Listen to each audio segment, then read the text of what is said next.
Muy bien, tengan todos una muy buena actividad, cualquier cosa que estén haciendo del otro lado. Aquí vamos a hablar de un tema muy interesante, creo yo. Estoy convencido de que sí, la verdad. Los temas siempre van a ser interesantes y habrá ver qué utilidad le encontramos. Y por eso es que trato de señalar el valor práctico. Sinceramente, estoy viendo la posibilidad de hacer temas lo más corto posible. Algunos no, no sé, no me alcanza el tiempo para hacerlo de esa manera, ¿no? Porque uno habla y habla y habla y rapidito el tiempo pasa. Pero claro, como decía John Maeda, él atribuyéndose una frase, él por supuesto que menciona que es de Einstein, y cuando hablo de atribuirse es porque uno la hace suya, ¿no? En el sentido de que cuando tú hablas de un referente, siempre te encuentras que alguien ya dijo algo de lo cual tú pudieras o no estar de acuerdo. Y bueno, posiblemente tendrías que saber por qué lo dijo, en qué contexto. La frase en cuestión es que hay muchas cosas que se pueden hacer de manera sencilla y siempre va a ser importante de que se consiga esa forma sucinta, ¿verdad? De decir las cosas, de modo que caes en la simplicidad, entendido de que lo pones de una manera que sea digerible, ¿sí? Pero como decía Einstein, no siempre se puede hacer así. Es decir, la simplicidad tiene que ver con que como tú lo entendiste ya también, entonces puede acercar este conocimiento a otro, en el sentido, una vez más, de que lo haces disponible y te conviertes en un divulgador más que en un académico. Hay muchas cosas que uno pudiera decir desde la academia con el lenguaje académico preciso y tratando de ser lo más conciso posible, como decía John Maeda una vez más, esto de la simplicidad es algo importante. No siempre parece ser lo más inteligente desde el otro lado, porque la gente siempre espera de que lo que es inteligente sea sofisticado y difícil. Cuando no, dicen, pero debe ser que no les has dado muchas vueltas al asunto. Parece algo muy fácil. Entonces, claro, es como cuando uno ve a una persona que hace algo muy fácil, lo hace ver así. Y eso está bien, para fines divulgatorios. Pero no es que sea así. Cuando tú te pones a hacer esa misma actividad, y no hablo de que tengas un complejo de este síndrome que también responde a, a esta cuestión de falacias cognitivas, donde tú puedes ver que es fácil de hacer. Creo que es Dunning-Kruger, así se llama. Tú puedes sobrevalorar lo que supuestamente sabes. Te sobrevaloras, ¿sí? Te crees un experto nada más porque viste un tutorial, por ejemplo, y te atreves a ir allá y hacer las cosas. Eso está bien hasta cierto grado, pero reconocer sus límites, es decir, debes estar en el medio. Es como yo concluyo las cosas una vez haciendo el análisis de la, eh, sí, de la tesis, pasamos a la síntesis, ¿sí?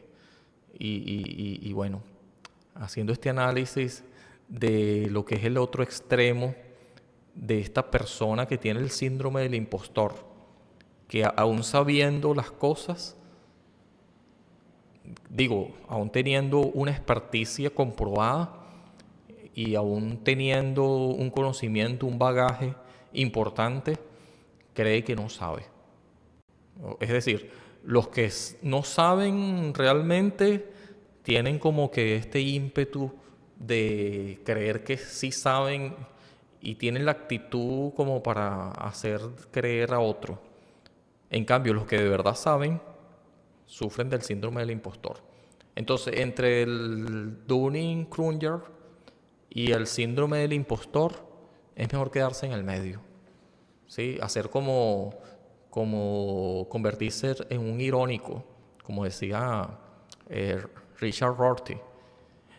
Y también haciendo eco a lo que comentábamos en un podcast anterior, en un episodio, quiero decir, de este mismo podcast.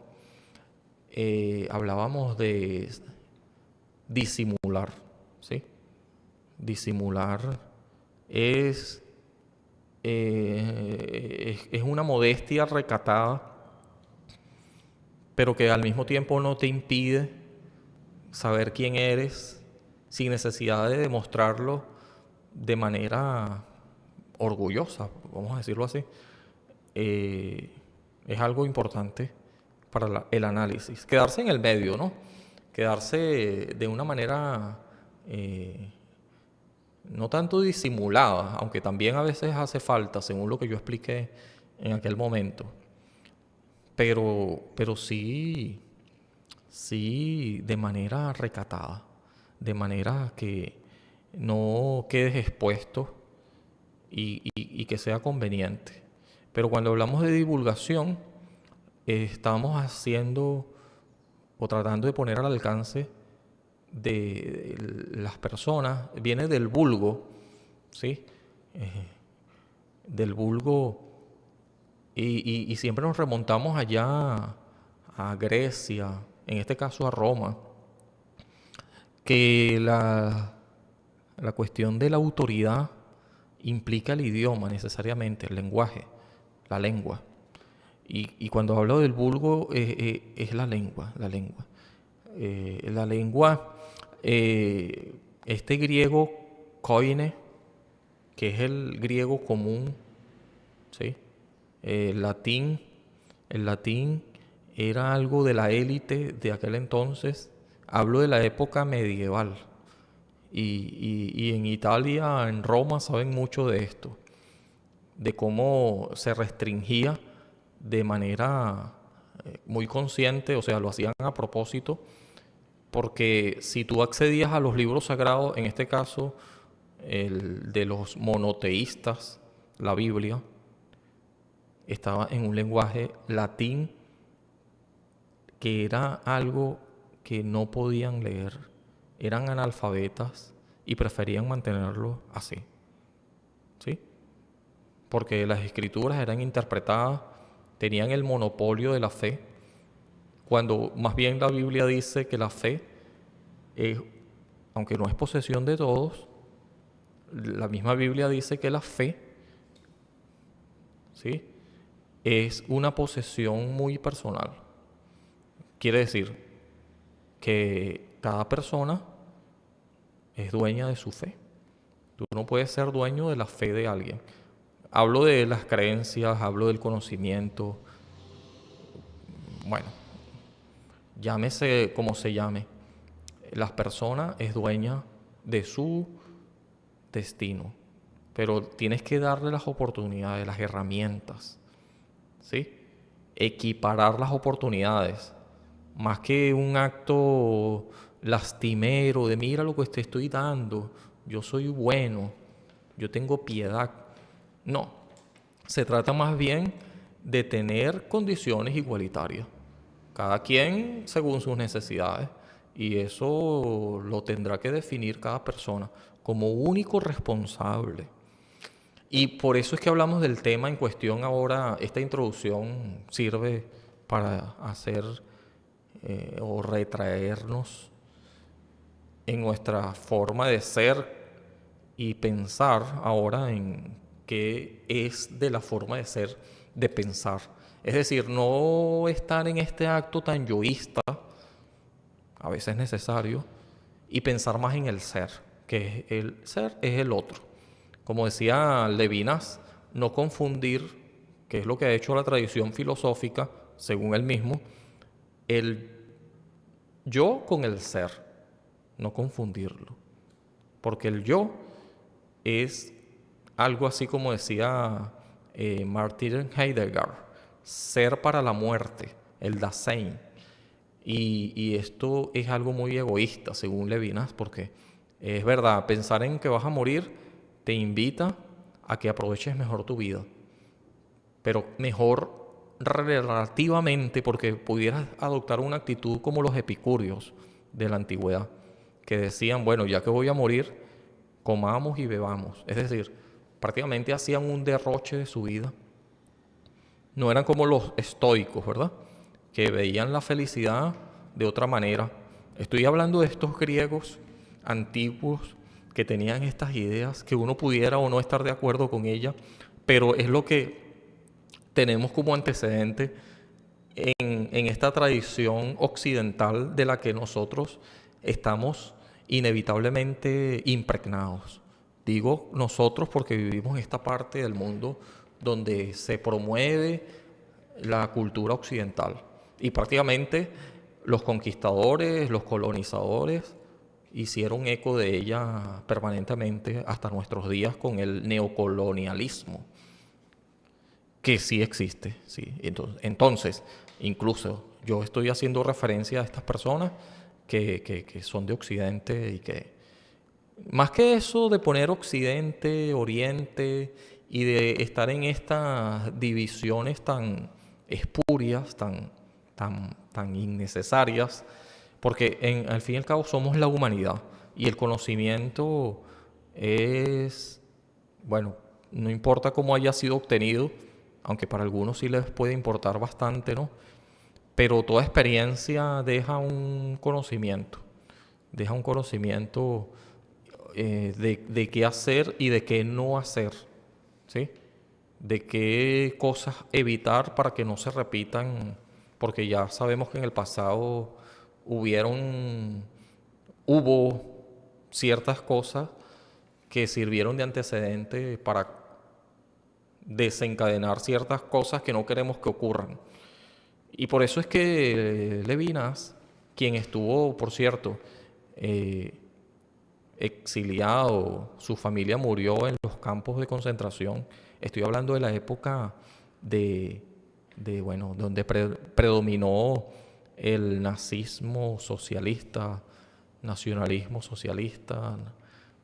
Esta época de la Segunda Guerra Mundial tan nefasta que afectó al mundo, pero sobre todo a Europa, ¿sí?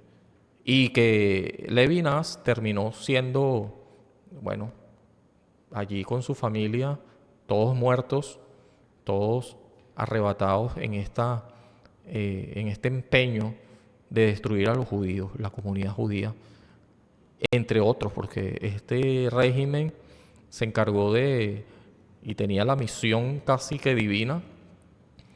Ellos se consideraban una raza aria, una raza pura, así que el otro le importaba un comino, ¿sí? Ellos querían ser ellos, y en el caso del otro, que eran ellos, los demás, sus creencias, ni siquiera el hecho de que fueran o no alemanes nacionalizados o con mucho tiempo viviendo allí, ya de otra generación, sino con el simple hecho de que nacieran o no alemanes, de dónde venía, cuál era su procedencia, ya era suficiente razón para tratarlos como otro. Y es verdad, todos somos un otro, un ser, pero ser para la muerte es egoísta según Levinas. Por eso es que él decía ser responsable, ser infinitamente responsable con el otro. Entonces él volteó la tortilla, por así decirlo, y dio la tónica reflexiva, evidentemente, por todo lo que había vivido, de que lo más importante no era considerar la muerte, porque de todas maneras te iba a venir, sino considerar que tú puedes dejar un legado y el otro, que es el que queda, va a seguir viviendo y va a seguir sosteniendo la humanidad. Y todo esto tenemos en común. Como decía también, invitó a la reflexión con aquello de la solidaridad. Entender de que, Richard Rorty era el que lo decía, de que es posible que los demás, y no solamente es posible, es lo normal, que los demás no piensen exactamente como tú, no sean exactamente como tú. Y no tienen por qué serlo, porque la variedad es parte de la creación, si se quiere, de lo que está hecho la vida misma. ¿Sí? La diversidad es lo normal, lo fractal, no lo que en eso se inspira la belleza de lo simétrico. Todo tiene que ser simétrico. Y lo fractal se ve como un monstruo por allá. La otredad. La otredad es irreductible. Y aquí voy a leer brevemente un fragmento y espero que este video me quede más corto. Les voy a confesar, yo hice un video como este, con este tema, que me quedó muy largo. Y cuando fui a verlo, resulta que por una razón que no entiendo todavía, ¿sí? No tenía volumen. Y no sé por qué, porque el micrófono tiene el volumen. Espero que esta sí tenga suficiente volumen. Y sobre todo la experiencia de haberlo grabado antes, aunque yo no tengo ningún teleprompter, no tengo algo completamente estructurado, sencillamente tengo ideas según un bosquejo mental supuestamente que tengo y que las exteriorizo una vez prendo el micrófono, enciendo la cámara. Pero espero que esta vez el micrófono sí tenga volumen porque cuando lo vaya a buscar para ni siquiera editarlo, porque yo no edito, simplemente pongo la intro y el final, que es lo que ustedes escuchan cuando empieza o está a punto de empezar el video, y ya al final le pego eso y listo, y se va. Eso es todo. Esa es toda la creación del contenido. El contenido es simplemente algo que se viene como el habla, que es única y irrepetible. Ese video y lo que yo dije allí no lo voy a repetir tal cual, porque como les estoy diciendo, no tengo algo fosilizado, no tengo un teleprompter ni algo escrito, un bosquejo que yo diga palabra por palabra. Eso no existe. Lo que sí existe es esta ganas de decir estas cosas argumentando lo mejor posible, si es el caso. En otro caso es pura doxa, que trato de que no sea tanto doxa, ¿no? Pero es creencia, es algo que no necesariamente es episteme. Aunque sí hay mucho episteme, pero la episteme, el conocimiento, tampoco crean que es algo que deberíamos considerar fijo. Es verdad, entra más bien, y así lo queremos notar, dentro de la interpretación. Como decía Nietzsche, no hay hecho, solo interpretación. Bueno, uno pudiera estar de acuerdo o no, pero en esta parte al menos sí. Es una interpretación, incluye la ciencia, que como decía este hombre, Wittgenstein, sería algo así como un juego del lenguaje, uno más, y no el único, unívoco, ¿sí? Así que, aunque el lenguaje pretende ser eso, el habla especialmente, pero también la lengua escrita, los textos escritos, los textos orales también, el discurso, sea cual sea este, pretende ser algo único y repetible. También es verdad que no es único en el sentido de que sea el último o el mejor en comparación con otro. La otredad invita a respetar, a considerar, al menos a escuchar y no tratar de colonizar, subsumir a lo otro, así creas que es irreconciliable contigo, con un discurso que tú creas que consideres hegemónico, distinto o inconmensurable, como decía algunos otros, creo que era John Ralph. Eh, y bueno, esto de lo inconmensurable pretende ser algo que no se va a conjugar, no se va a permear. Es decir, que es irreductible. Es decir, que no se puede mezclar con otra cosa. Yo estaría medianamente en desacuerdo con eso, porque cuando dos culturas se juntan, siempre se enriquecen. Siempre, quizás los judíos, ellos mantienen su cultura y tal, aún estando viviendo en un ambiente occidental, y eso es respetable. Pero ellos tienen que ir allá a trabajar, a convivir con otro tipo de personas, a aprender su lengua, y esto termina modificando algunas cosas de tu cultura. Al menos terminas enriqueciéndola en el sentido de que la adulteras. El contacto con el otro implica no solamente influir, sino ser influenciado por el otro. Es decir, no es un camino de ida y vuelta sin que te afecte. Necesariamente te afecta. Entonces, cuando hablamos de la otredad como un hecho irreductible, la otredad irreductible, que es el tema en cuestión, no estamos diciendo ni pretende decir el personaje del autor emblema de que les estoy hablando, que es, ya les dije, Emmanuel Levinas, que no nos dejemos influenciar. Lo que quiere decir es que no debemos creernos el único con la capacidad de hacer eso. ¿Sí? Yo influyo en los demás, claro, los demás también influyen en mí. Y esto hay que tomarlo con pinza, porque entonces no soy impermeable. Y cuando pongo el átomo, es porque aquí tengo un artículo que tiene mucho que ver con eso, creo yo. Habla de lo holismo o lo holístico y lo atómico o el atomismo.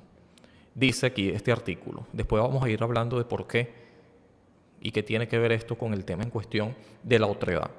Entendiéndose que la otredad está compuesto de átomos. El átomo es la unidad mínima posible, indivisible de la materia.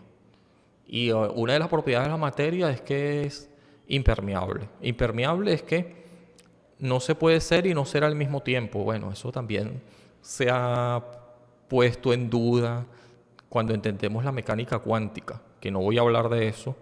Eso suena a ciencia, aunque a algunos le pudiera sonar a pseudociencia, porque hay hechos que no son completamente verificables empíricamente, que es lo que vamos a ver, qué es lo que es empírico, qué es lo que es considerado un hecho científico, tiene que ver con lo empírico, y qué es lo que es racionalista, esto de que es sencillamente lógico, ¿verdad? Predecible y algo así como, y muy influenciado por el cientificismo también. O el cientificismo está más inclinado por aquello de que pudiéramos decir que tiene que ver con los sentidos empíricos. Vamos a ver todo esto y que tiene que ver con el tema en cuestión. La alteridad también está asociada con la otredad. Eso ya lo definí en otro tema, cuando hablaba de rápidamente, que es otro formato que también está allí, y fue el último que hice por la letra A. Ya después vamos a venir con otras letras, estilo glosario, estilo diccionario, pero más bien estilo, como diría Derrida, que como todo está dentro del texto, lo que estoy tratando de ejemplificar con este tema, esta temática diccionario, es más bien definir, hacer una especie de traducción, una especie de ejemplos para entender una palabra, y probablemente sea una de las que ya dije o estaría a punto de decir en otro tema, en otro episodio. Entonces ya yo ahí definí lo que es alteridad y tiene mucho que ver con la otredad. Ahora, lo holístico y lo atómico, ¿qué tiene que ver? Bueno, leo aquí rapidito.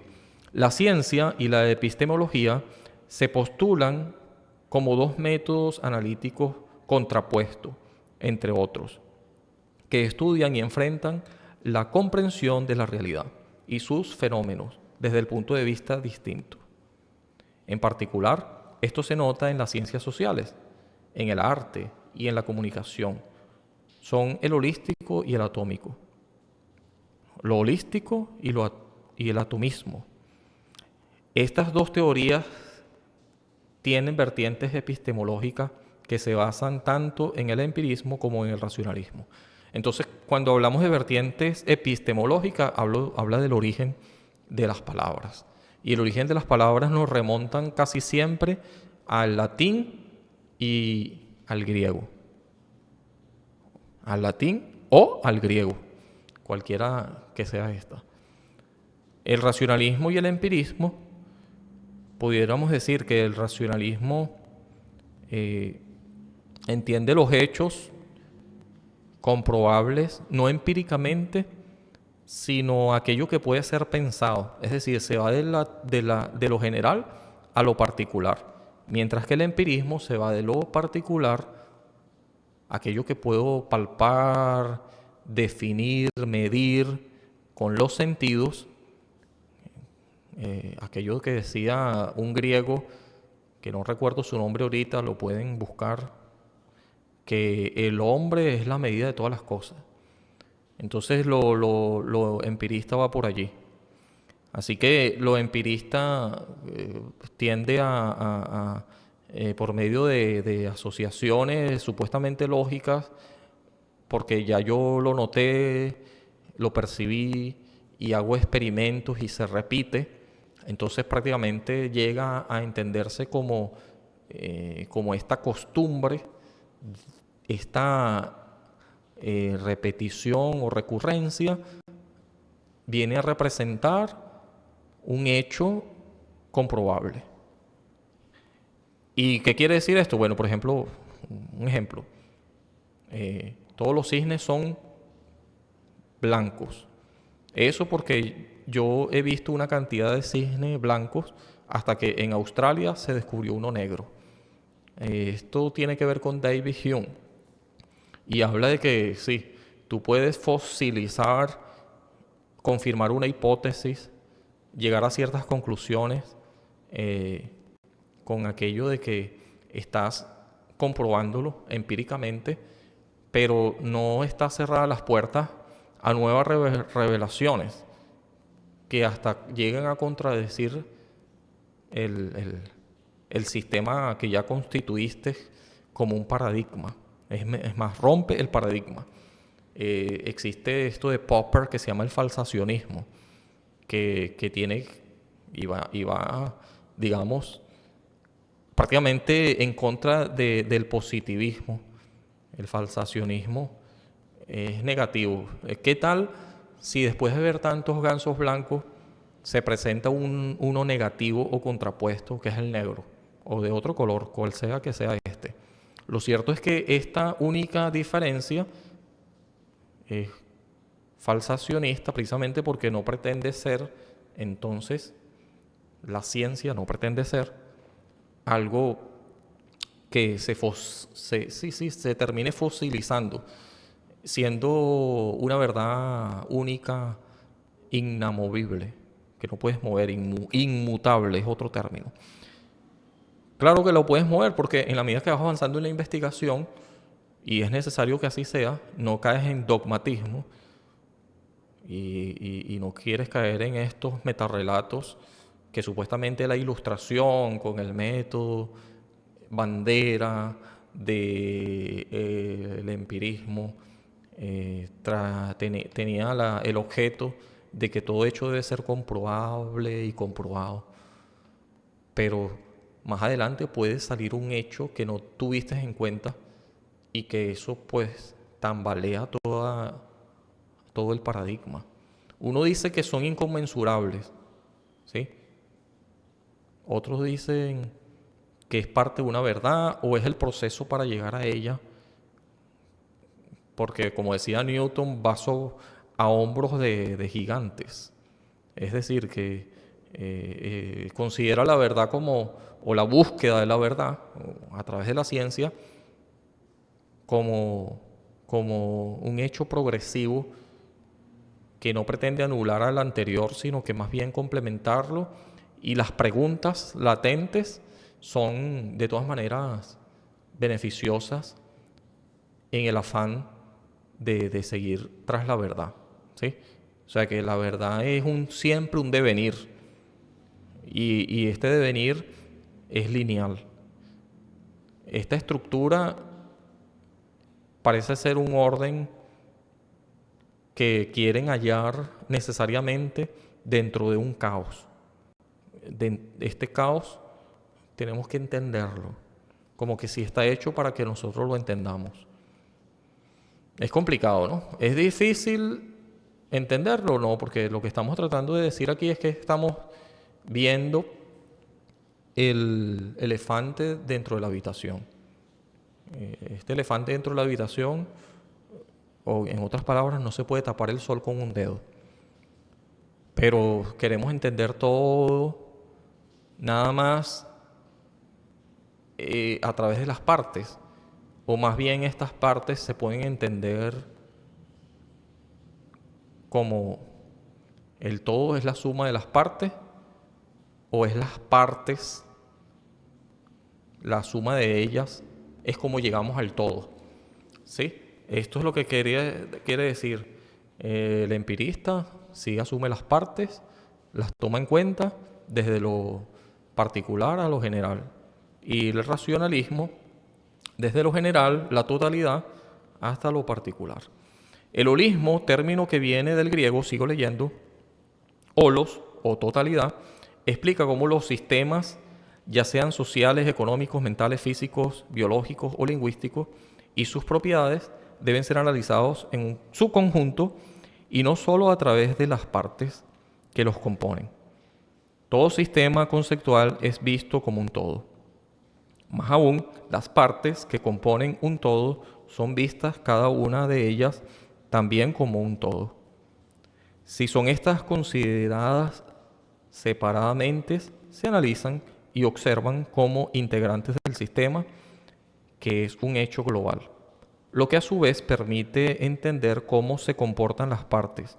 El holismo propugna la sinergia entre las partes y no la individualidad de cada una.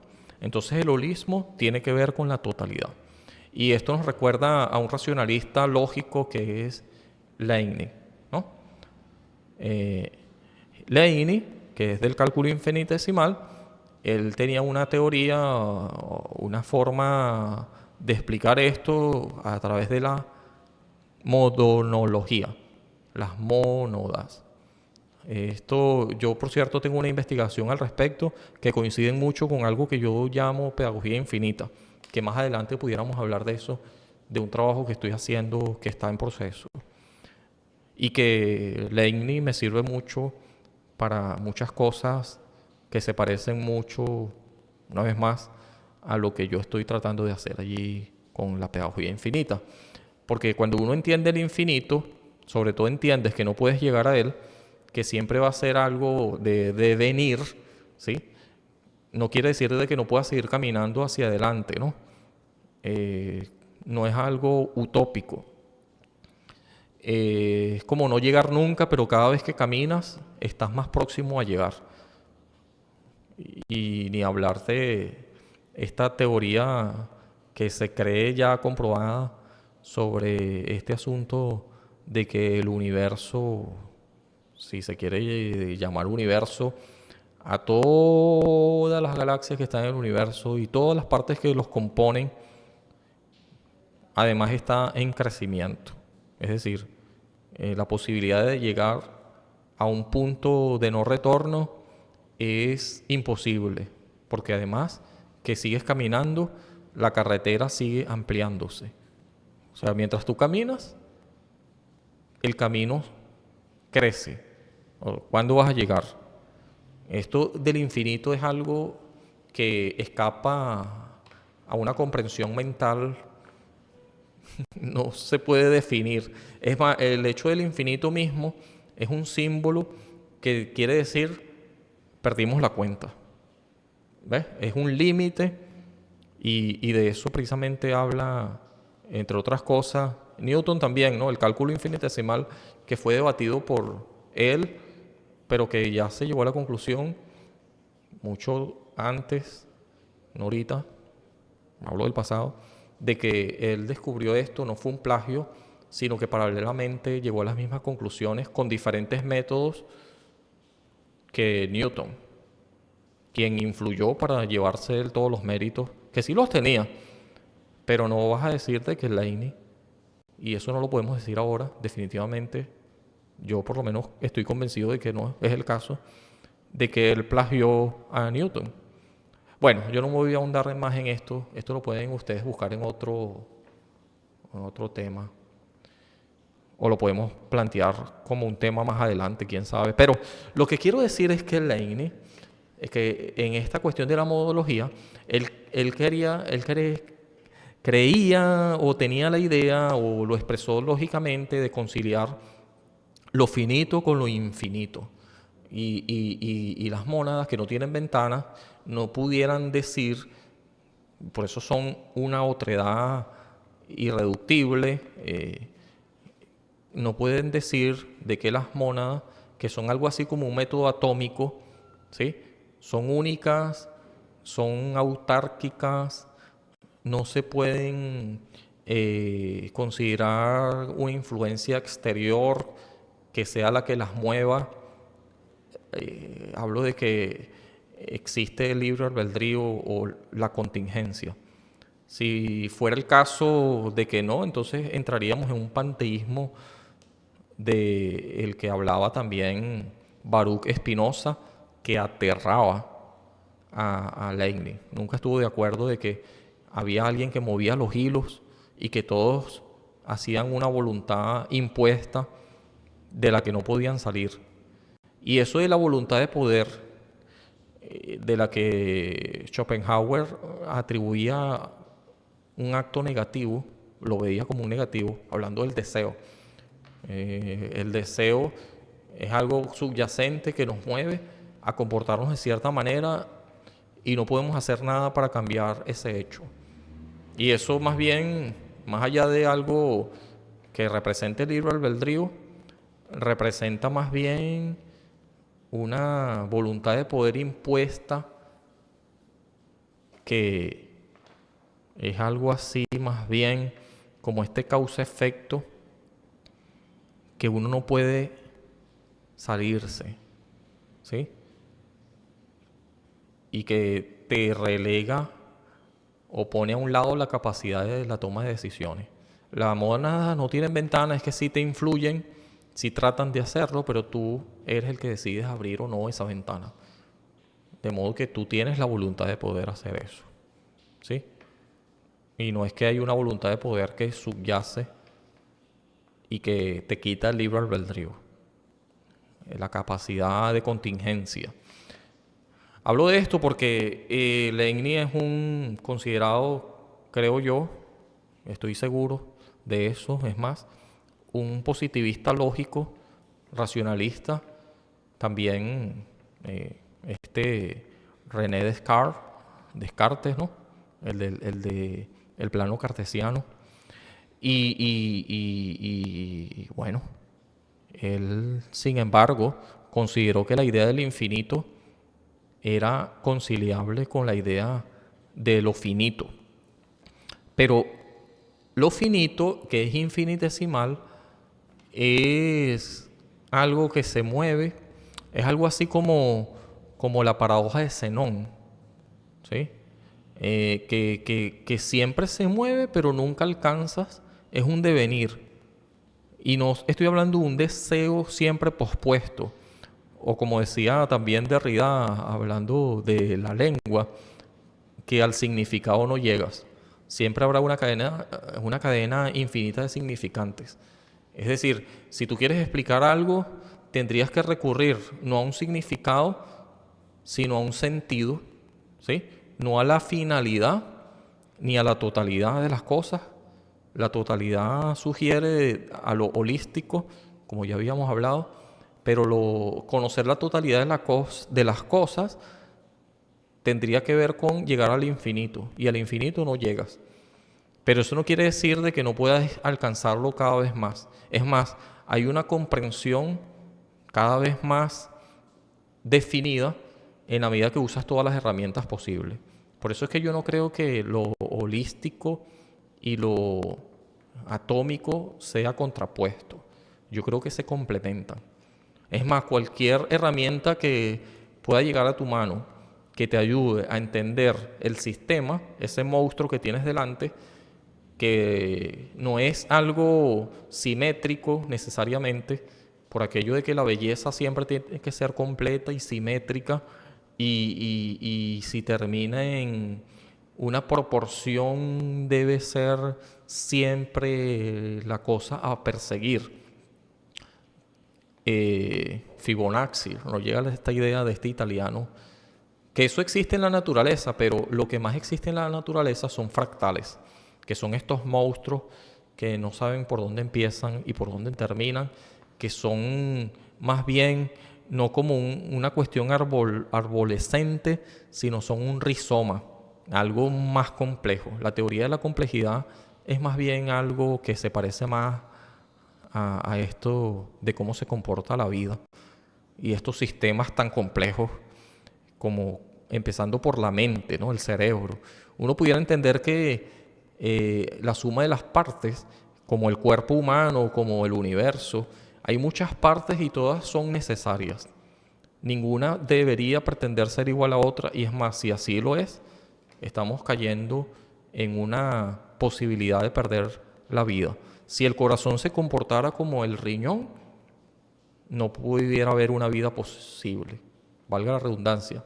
No hay vida posible, así es que se dice. No hay vida posible si el corazón se comporta como el riñón. Cada órgano, hablando de órgano como una parte del cuerpo humano, que consideramos una totalidad, pero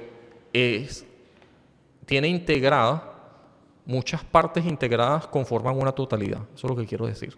Pero ninguna debería ser igual a otra. Esta repitencia y creer en el colonialismo, este eurocentrismo del cual estamos acostumbrados, y el neocolonialismo que existe, yo estoy convencido de que sí, que quiere que subsumirte, entenderte, asume la alteridad, pero la entiendo, vamos a suponer, yo puedo entender tu idioma, tu cultura, pero entonces lo que quiero es colonizarte, típicamente, ok, yo colonizo aquí, ustedes tienen estas pirámides, tienen esta forma de vida, pero no, aquí vamos a hacer una iglesia, aquí vamos a hacer una plaza.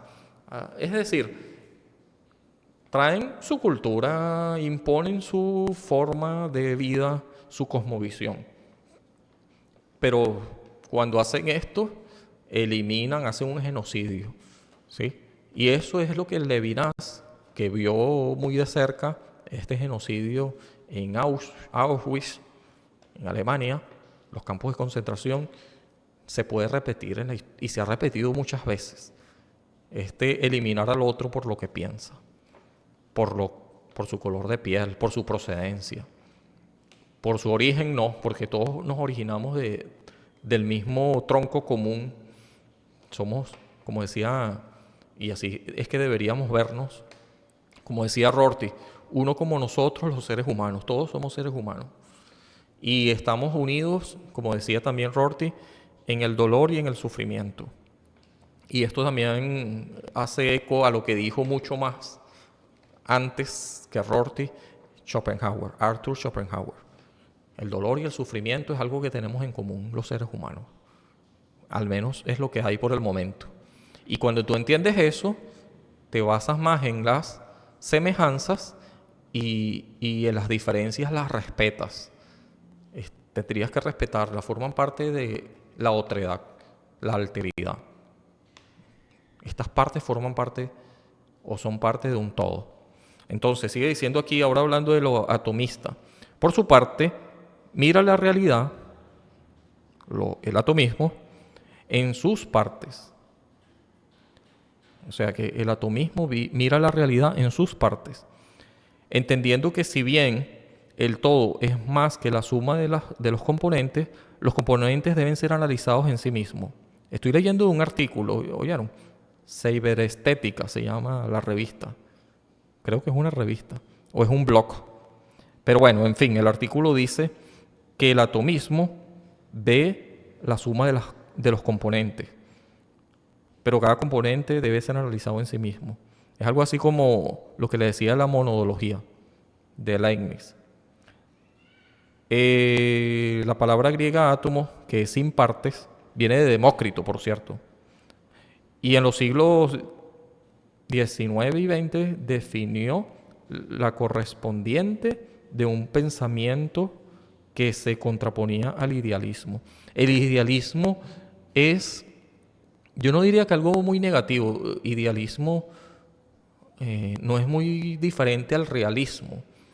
El realismo es lo que hay, el idealismo es la meta, el ser y el deber ser, considerándose que tratar de alcanzar la perfección, eso de ir siempre en un progreso continuo que está por delante, no conformarse con lo que hay.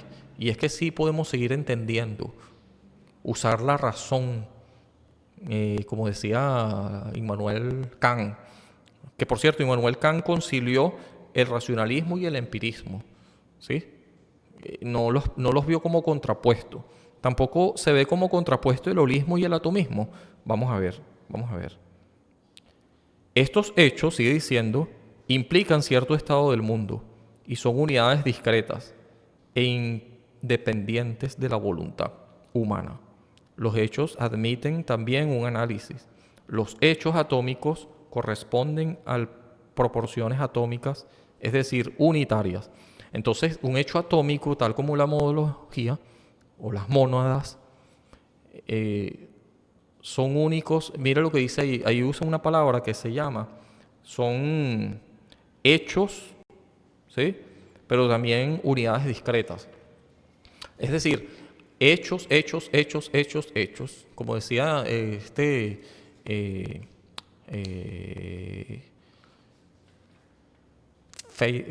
no, sobre el asunto de que no hay hechos, solo hay interpretaciones, ¿sí? Y esto quiere decir de que las interpretaciones representan una cosa de que cada quien pudiera tener una perspectiva distinta y una versión distinta de una realidad posible, pero que no llegas nunca al significado, sino hay una cadena infinita de significantes, queriendo decir de que lo infinito, aquello que es incognoscible, usando como Immanuel Kant, el término de él era noúmeno, era algo que está fuera del alcance de la cognición y que el fenómeno es lo que puedes conocer, o sea, que lo que se te presenta a los sentidos. Claro, tiene que ver con lo que leíamos antes sobre el asunto de el empirismo. Pero cuando se habla de conocer un todo y de ir por las partes, no desconocer las partes, estamos hablando de algo que aquí también se definía. Nosotros lo definimos y es una expresión de Nietzsche en la que dije anteriormente, ¿verdad? No hay hechos, solo interpretaciones. Y es que también el asunto de la cuestión inconmensurable nos plantea que no debemos hacer que otro deje de ser otro solamente para que empiece a ser más de lo mismo. Es decir, que si tú dañas una parte, terminarás dañándote a ti mismo, porque todas las partes son necesarias y que sean necesarias implican, para que sigan siendo necesarias, que sean únicas, que se mantengan otro, radicalmente otro, ¿sí? Y a lo largo de la historia, esto de tratar de alienar a otro, de hacer que deje de ser consciente y empiece a trabajar con la conciencia de otro, por persuasión o por represión, por sea como sea, y imponer tu forma de vida, tu cosmovisión, terminará haciendo que el otro deje de serlo. Pero al final, esto como no es natural, no es algo que vaya a prevalecer en el tiempo, terminará explotando en alguna cuestión inevitablemente, que algunos dicen revolución, porque no es algo innato, es antinatural. Así que considerar la otredad implica reconocerle y mantenerlo como otro, no reconocerlo para que al fin y al cabo haga nuestra voluntad. Estas dos teorías, el holismo y el atomismo, termino diciendo aquí, con esto termino casi, a veces pueden complementarse, y en esto yo estoy de acuerdo, se complementan, no son inconmensurables, todo lo contrario, son parte de una verdad. Y cuando hablamos de parte de una verdad es que estamos reconociendo de que al mismo tiempo puede servirnos para alumbrar más la totalidad, dilucidar aquel monstruo que queremos conocer, que es el todo. Entonces es una parte necesaria, tanto el holismo como el atomismo. Aunque desde el punto de vista, sigue diciendo, epistemológico, sigue discutiéndose esto del holismo y el atomismo, no hay duda de que nuestro mundo actual es de tal complejidad que se puede usar ambos conceptos, bien sea en busca de coherencia, bien sea en busca de contradicción, todas son formas válidas de comprensión de la realidad, lo que le acabo de decir, ¿no?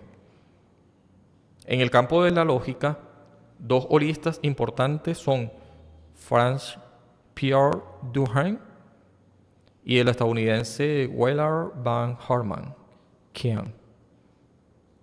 Y el austriaco Ludwig Wittgenstein y Bertrand Russell son considerados dos atomistas lógicos muy notables. Uno es británico, Russell, y el austriaco del que hemos hablado aquí, Wittgenstein. Ambas expresiones del pensamiento, tanto holismo como atomismo, se siguen debatiendo a pesar de que nuevas interpretaciones se producen naturalmente con la complejidad del mundo de hoy. Entonces la teoría de la complejidad yo creo que es algo que pudiera bien Edgar Morin, que muy presente lo tengo. Yo tengo esto de la otredad, la alteridad, pedagogía alternativa y pedagogía crítica. Todo esto muy presente dentro de mi formación. Y estos autores están en mi mente constantemente porque forma parte, vamos a decir, sí, de mi marco conceptual, mi marco teórico, relacionado a mi profesión, especialmente con el enfoque de no caer en lo mismo y de respetar a la otredad y de considerarla siempre irreductible, lo cual no quiere decir que sea inmanente, sí, puede seguir trascendiendo necesariamente. Yo pienso que no quedarte en más de lo mismo porque estás tratando de hacer eso, de reproducirte como un ciclo infinito, y esto se parece más bien no a un infinito lineal que siempre crece, sino a un círculo, no sé si vicioso, algunos pudieran considerar virtuoso, porque mantienen el status quo y lo que hacen es una especie de bucle eterno. El eterno retorno es una expresión de Nietzsche también. Y que bueno, no sé si eso sea saludable. Yo creo que definitivamente no lo es, la verdad. Porque lo normal es la diferencia. Eso debería ser lo normal. Como decía Derrida también, él habló de différance. Eso lo podemos después sacarle punta, ver más a fondo de lo que es la différance. En francés, creo que así se pronuncia. En todo caso, hasta aquí llego con este tema, para no hacerlo más largo, más de lo que ya es, porque sé que en otras oportunidades voy a hablar más de esto. Quizás desde otras perspectivas, con otros autores o complementando. Espero que ustedes nos puedan seguir viendo y que esto pueda ser algo que le haga al menos pensar, sin que necesariamente le convenza de algo que tampoco es la pretensión de estos episodios, ni la mía tampoco en particular. En todo caso, persuadir, razonar sobre algunos asuntos, meditar en el sentido de detenerse a pensar, que es algo que en este mundo donde todo va tan rápido no nos quiere dejar hacer, ¿sí? Algo así como la alegoría de la caverna, ¿verdad? Uno ve la copia de la copia, pero tendrías que detenerte más para considerar si hay uno original.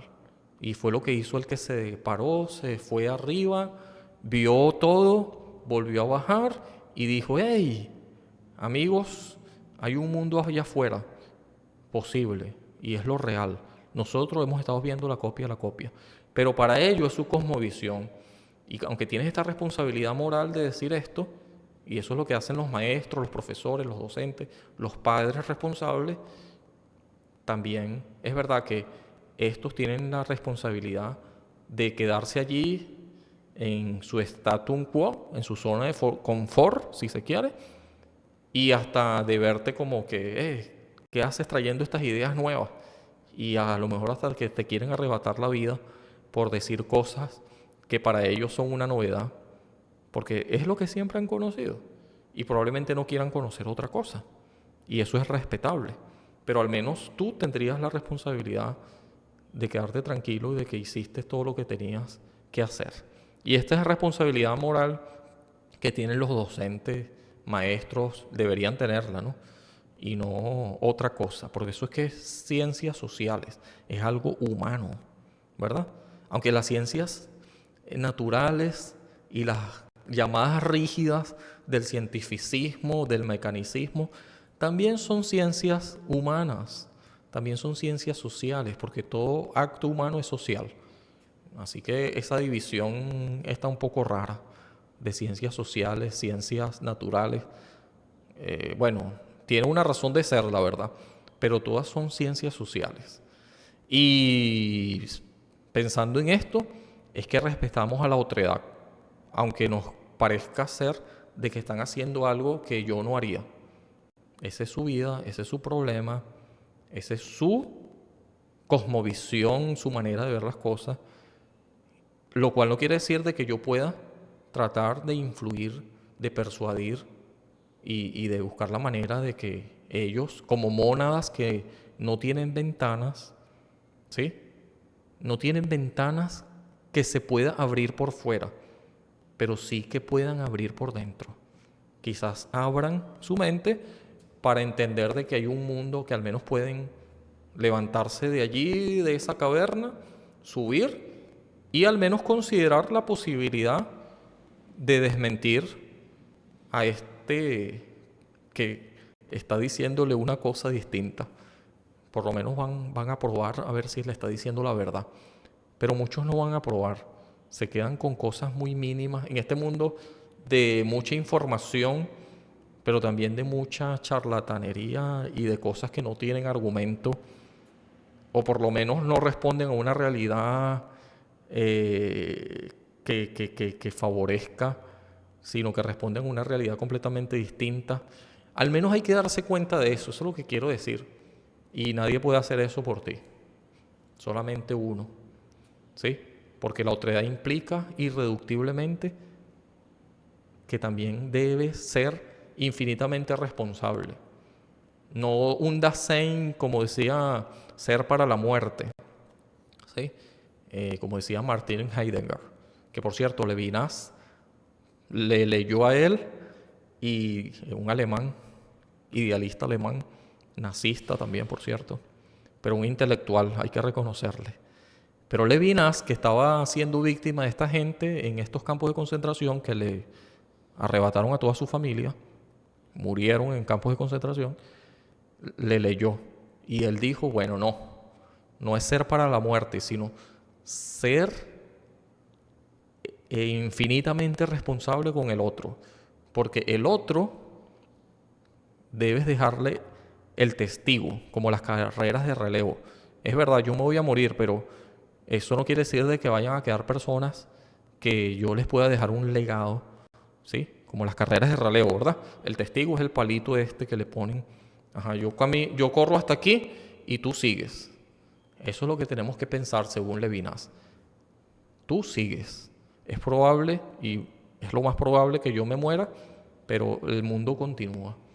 Y yo tengo mi responsabilidad de decisión, pero también de mis consecuencias, como decía Sartre. Y es algo en lo que uno debería pensar, creo yo, pero hace falta detenerse un poco y no llegar a conclusiones tan rápido o sencillamente quedarse en la zona de confort en una, digamos, incapacidad autoimpuesta, quizás por procrastinar las cosas. Eso también yo hablé de él en un podcast pasado, en un episodio. No procrastinar, sino ir a la acción. Y es algo que solamente tú puedes hacer. Muy bien, muchas gracias por vernos. Hasta luego. Ya esto está quedando muy largo y en la conclusión también. Así que será mejor que termine. Chao, chao. Hasta luego.